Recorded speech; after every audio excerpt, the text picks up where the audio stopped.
Olá, pessoal, como estão?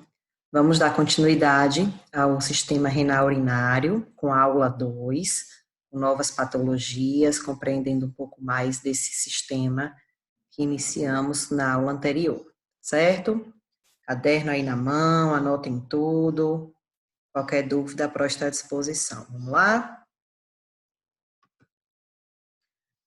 Vamos falar agora sobre o cálculo renal, também conhecido como pedra no rim, né? O nome, na verdade, correto é litíase renal, tá certo? Observem aí a imagem que eu trouxe para vocês. Aqui a gente tem em um dos cantos a representação do rim e os cálculos, ou seja, as pedras, né?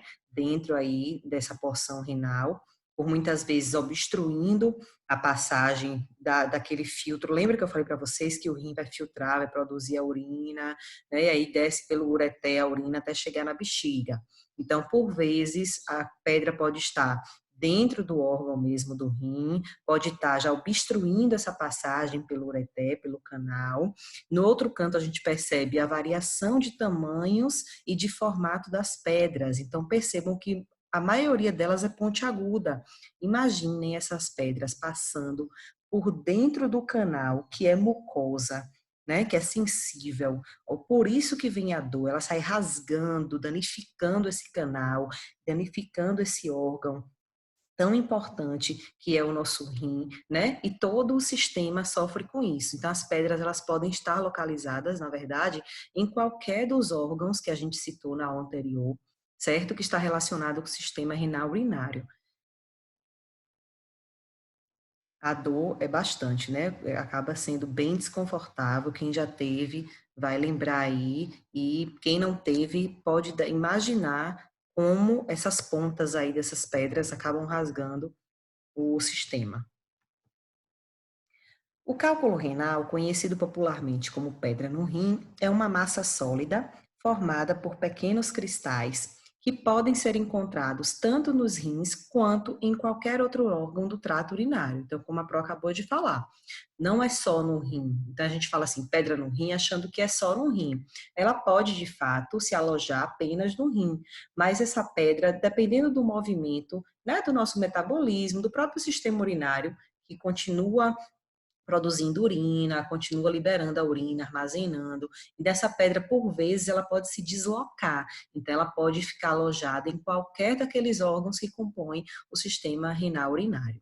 A pedra no rim é formada quando a urina apresenta quantidades maiores que o normal de determinadas substâncias. Aí a gente tem o exemplo do cálcio e do ácido úrico. Então, por exemplo, na hora de fazer a filtração, né, de todos os líquidos do nosso organismo, por vezes o rim consegue captar mais cálcio e ácido úrico. Então, ou seja, a pessoa tem mais cálcio livre no sangue, no organismo, mais ácido úrico livre no sangue, né, no organismo, e acaba com isso acumulando nesse filtro e ele acaba sujando, né? Vamos lembrar aí de uma peneira, por exemplo. Quando a gente vai coar um suco, não fica aqueles bagaços do suco na peneira e passa só o líquido. O rim é semelhante a isso. Então, ele filtra, né, as substâncias e, por vezes, algumas substâncias em excesso, elas ficam acumuladas na parte do rim, e aí formam esses cristais, essas pedras, tá? Que podem ser menores ou maiores, pode ser uma, pode ser mais de uma, e assim vai. Essas substâncias podem se precipitar, formando pequenos cristais, e com o tempo vão se aglutinando e se transformarão em pedras. Então, é um processo que demora um pouco, né? Eu preciso acumular muito de determinada substância para que esse acúmulo crie esses cristais, essas micropedrinhas, e elas vão se acumulando e formem a pedra propriamente dita. Nós temos aí os tipos, né, de cálculo renal. Existem 4 tipos, na verdade, mas existem 2 que são mais comuns. Os outros 2 são mais raros a acontecer. Então, a gente tem aí o cálculo de cálcio, que é o mais comum de todos, e aí a literatura me diz que mais ou menos 60% dos casos, né, de cálculo renal são compostos de cálcio, então é o mais comum. Ocorre mais frequentemente em homens do que em mulheres e aparecem, no geral, entre 20 e 30 anos de idade.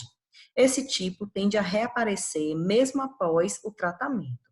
Então, É uma doença, né, assimilada mais à população adulta jovem, então perceba uma idade aí entre 20 e 30 anos, mais frequente em homens, porém em mulheres também vai aparecer, certo? Então aí está mais relacionado ao acúmulo de cálcio, ou por ingestão maior do cálcio na alimentação, ou pela questão do desenvolvimento ósseo, né, de absorção de cálcio, enfim.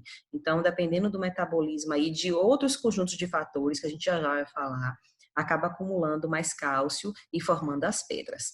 E aí a gente termina com, falando desse cálculo, dizendo que ele pode reaparecer. Então, mesmo tratando, passa 5, 10 anos, talvez um ano, 2 anos, aí depende do metabolismo de cada ser humano.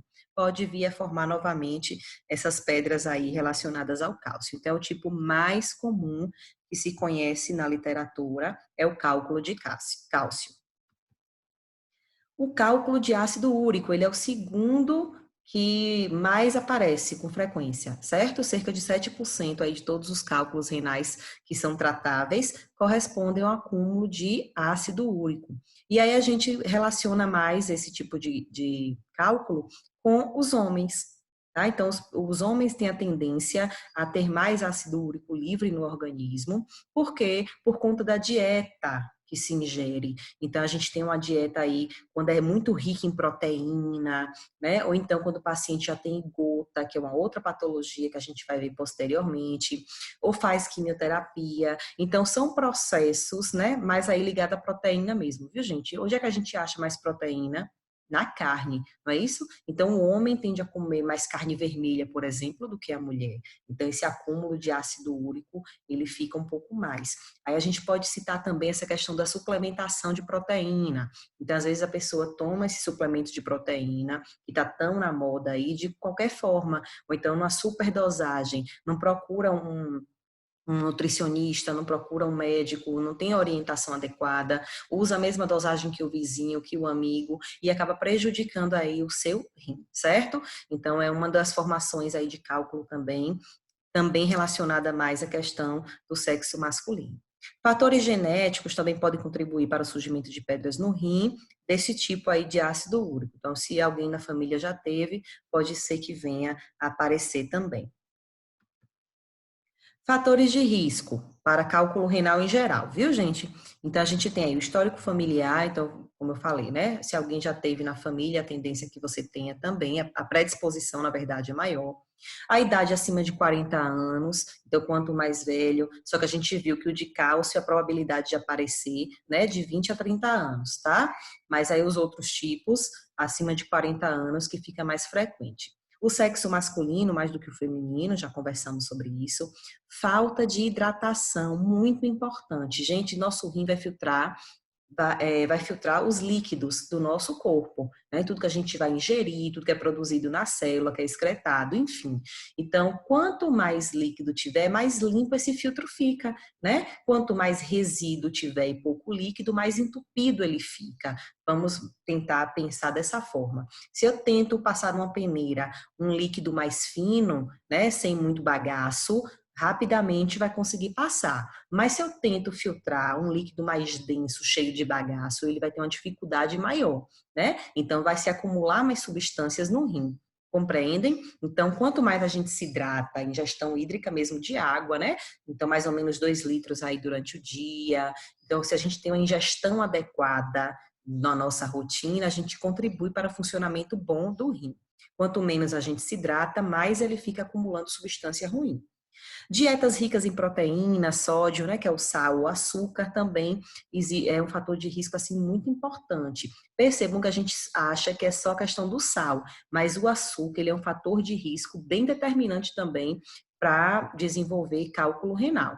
Viu? Então, assim, bem cuidado com as dietas aí, rica tanto em sal como em açúcar, e o excesso de proteína. Vejam bem, eu não estou dizendo que a proteína é ruim para o organismo, não.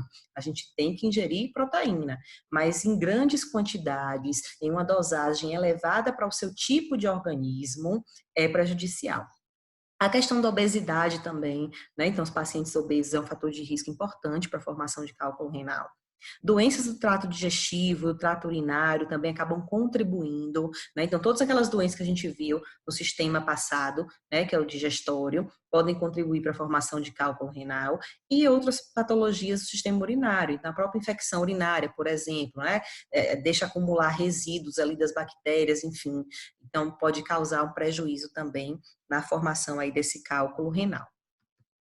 Sintomas: dor lombar variável e intensa, tipo uma cólica, que pode se irradiar para o flanco, abdômen inferior e região genital, até a vulva ou o testículo. Então, a dor assim que vem das costas para frente, do pé da barriga e desce. Então, é algo assim, uma cólica bem desconfortável, certo? Então, observem a figura. O rim ele fica numa porção mais posterior, tá? Então, essa dor pode começar pela lombar ali, irradiar para essa parte pélvica, assim, mais na frente, para os flancos, na região do abdômen inferior.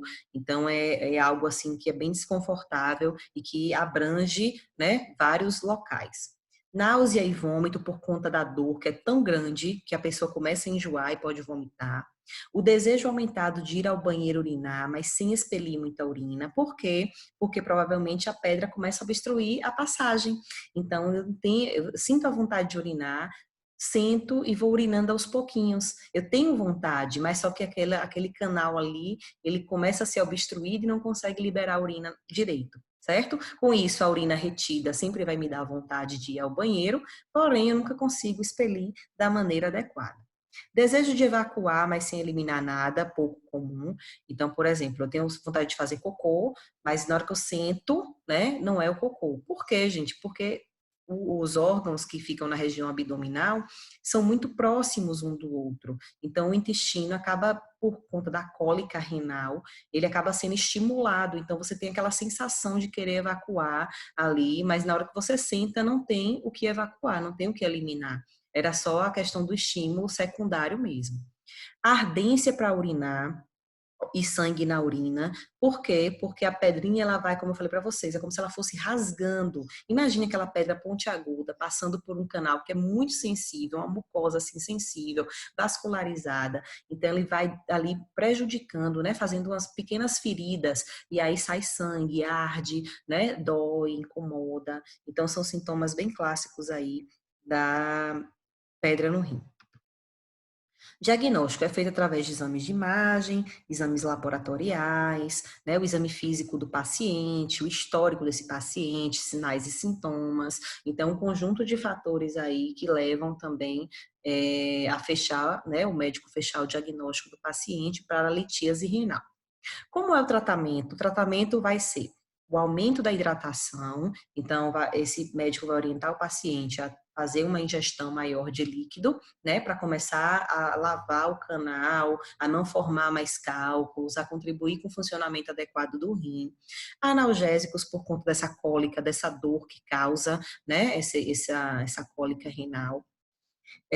A litotripsia extracorpórea. O que é isso? É quando eu uso laser, vai aplicar laser por fora do corpo do paciente, né? Então, não preciso abrir para encostar no rim e aplicar aquela luzinha de laser, não, né? Então, o médico vai posicionar a máquina de laser em cima do paciente, no local onde está localizado o rim, ou a pedra, se foi visualizada antes no exame de imagem, então às vezes a pedra está no uretré, né? Ou então está no rim direito, no rim esquerdo. Então ele posiciona o equipamento onde a pedra está e aí vai eliminando, vai quebrando a pedra pela luz pulsada do laser. Sente dor, sente o incômodo, certo? Então, existe um incômodozinho ali quando o laser vai passando, quebrando essa pedrinha. Eu tenho um tio que já passou por esse processo 2 vezes, ele relatou que sente assim, que é uma dor fininha, assim, um incômodo, mas nada comparado à dor da cólica renal. Então, essa pedra ela é quebrada pelo laser e ela tipo esfarela, então ela consegue sair, ser eliminada pela urina com mais facilidade, tá? Então, é algo assim que está sendo bem utilizado na urologia, essa litotripsia, que é essa aplicação de laser, não é invasivo, então é por fora do corpo, vai, a luz chega lá dentro e aí quebra essas pedras. Traqueostomia percutânea é um outro tratamento, só que dessa vez vai ter que abrir, então a cirurgia, então vai fazer incisão, certo? Vai tirar a pedrinha de forma cirúrgica, dependendo do local que ela está localizada, se tem um acesso facilitado, eles fazem dessa forma. E a ureteroscopia, que é um procedimento tipo uma endoscopia, só que pela uretra. Então, eu introduzo uma cânulazinha, né? Tipo uma sondazinha fininha por dentro ali do canal da uretra e essa cânulazinha ela vai retirar a pedra, certo? Que está obstruindo ali a passagem. Então, quem vai definir isso é o médico, depende do local que a pedra esteja, se é muita pedra, se é pouca pedra, se ela é grande, se ela é pequena, né? Que tipo de paciente é esse, quais fatores de risco. Então, são vários tratamentos aí que vai ser visto mais adequado para o paciente, ok? Vamos para outra patologia importante do sistema renal urinário. A gente tem aí a síndrome nefrótica. Observem a imagem, é um desenho, mas eu acredito que vocês consigam identificar aí o que é que tem de anormal nessa pessoa. Perceberam? Então, a gente tem aí do lado um rim, né? Aí está evidenciando que ele está adoecido. E a gente tem do outro lado aí uma pessoa que tem um edema importante na face, né? E aí a gente para e pensa, o que é que será que essa síndrome causa? Então, se eu falei para vocês que o rim ele filtra os líquidos do nosso organismo e ajuda a eliminar, né, através do sistema urinário completo, cada um no seu papel, se o rim ele está adoecido, ele deixa de filtrar. Então, esses líquidos vão acumular e provocam o quê? Edema, né? Então, essa síndrome nefrótica é muito ligada a essa má filtração do rim, provocando aí edema. É muito comum em criança, viu, gente? Mais do que a gente imagina. Então, a síndrome nefrótica, ou SN, é um conjunto de sinais e sintomas que caracterizam uma doença renal de evolução crônica, que se identifica principalmente pela perda da capacidade dos rins em reter as proteínas filtradas na urina. Então, é uma doença crônica. O que é isso? O rim, aos poucos, vai perdendo essa capacidade de filtrar, certo? E aí vai acumulando as proteínas no organismo, e aí vai evoluindo para esse acúmulo de líquido, esses edemas. Os rins desses pacientes passam a eliminar uma grande quantidade de proteína na urina, maior do que o permitido, fazendo com que o nível de proteína sanguínea diminua e assim gera um inchaço progressivo. Olha essas duas fotos aí. Então a gente tem aí o pezinho, né, os pezinhos de uma criança, logo com edema bem acentuado, tá vendo a pessoa apertando ali, ó, você consegue nessa palpação digital você tem uma profundidade aí, evidenciando um edema importante, e a gente tem a face de outra criança com os olhos bem edemasiados. Então, são características bem fortes aí da síndrome nefrótica. Sintomas. As manifestações da síndrome nefrótica incluem inchaço generalizado, particularmente na face, nos membros inferiores e no abdômen.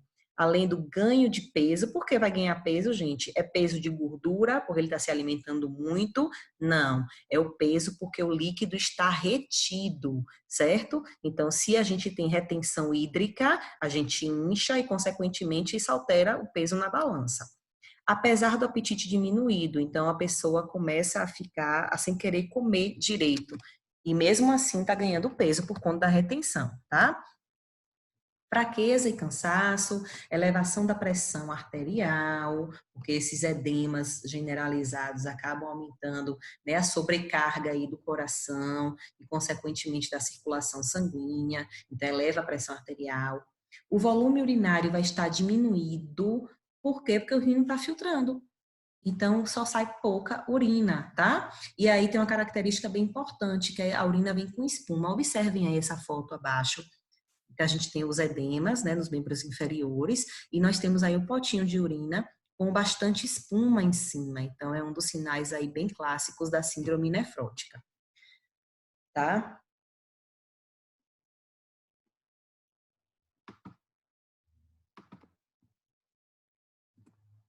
Pronto. Quais são as causas? São provocados por doenças infecciosas, desde a toxoplasmose até a AIDS, então tem várias doenças que causam infecções assim importantes no nosso organismo, né, que causam alguns agravos no nosso organismo, podem prejudicar essa função renal. Doenças crônicas que acometem o organismo, como diabetes, então, o paciente diabético, a tendência é que ele possa desenvolver também essa falha renal, como a gente falou, né, anteriormente. O lúpus, então, a doença também degenerativa, é importante, que acaba prejudicando também essa função renal. Obstrução dos vasos sanguíneos, alguns tipos de câncer, problemas anatômicos congênitos, ou se você já nasce com algum problema, né? Uma exposição prolongada de substância tóxica ou de uso de drogas, então essa predisposição também acaba aumentando.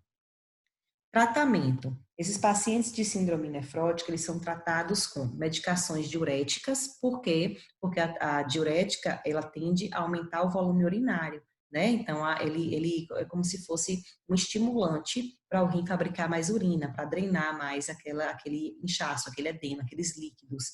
Então, são utilizadas aí medicações diuréticas, antihipertensivas, já que a pressão arterial ela vai ficar prejudicada e se eleva, certo? Porém, é importante tratar a causa. Então, qual foi a causa da síndrome nefrótica? Ah, o paciente é diabético.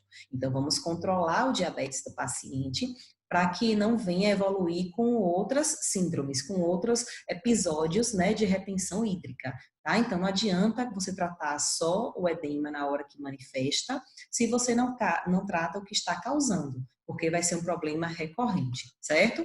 Os hábitos também de vida devem mudar, então a questão com cuidado com a alimentação, né? Então, cuidado em ingerir muito açúcar, cuidado em ingerir essa quantidade grande de sal, a questão da melhora da alimentação em geral toda, né? Da ingesta hídrica, de fazer uma atividade física, enfim, então tudo contribui, né? Deixar de fumar, não usar drogas.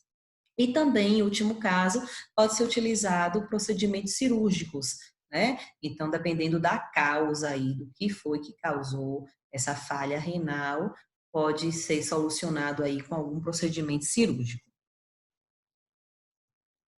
Pronto, galera, eu acho que hoje é só. A gente finaliza aqui mais uma aula.